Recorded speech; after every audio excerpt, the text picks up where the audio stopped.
संघर्ष विराम के बाद भारत सरकार साइबर हमलों से सतर्क हो गई है। मंत्रालय को साइबर सुरक्षा के लिए निर्देश जारी किए गए हैं, जिसमें आंतरिक तैयारी, अभ्यास और सुरक्षा नियमों का पालन शामिल है। भारत और पाकिस्तान के बीच संघर्ष विराम के बाद सरकार साइबर हमलों से बचने के लिए और ज्यादा सतर्क हो गई है।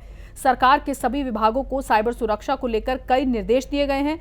12 मई को नेशनल इंफॉर्मेटिक्स सेंटर यानी कि NIC ने सभी मंत्रालयों और सरकारी विभागों को साइबर स्पेस में खतरे की बढ़ती आशंका के बारे में चेतावनी दी। उन्हें सरकारी संचार को सुरक्षित रखने के लिए जरूरी कदम उठाने को कहा गया।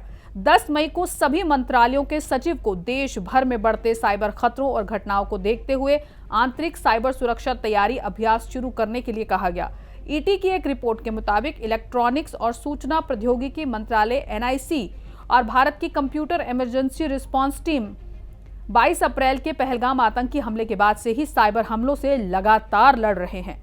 पहले खबर आई थी कि सरकार के वित्तीय, बिजली और डाटा सेंटर जैसे विभागों पर हर रोज 30 से 40 बड़े साइबर अटैक हो रहे हैं, जिन्हें लगातार नाकाम किया जा रहा है। ज्यादातर साइबर हमलों का मकसद वेबसाइट को बिगाड़ना, डाटा चुराना, नकली ट्रैफिक से वेबसाइट को बंद करना, मौजूदा भू राजनीतिक स्थिति और साइबर स्पेस में खतरे की बढ़ती आशंका को देखते हुए सभी को सतर्क रहने और साइबर सुरक्षा के नियमों का पालन करने की सलाह दी गई है। ये नियम पर्सनल डेस्कटॉप, लैपटॉप के साथ साथ application, database, server, data centre और नेटवर्क लेवल पर भी लागू होते हैं।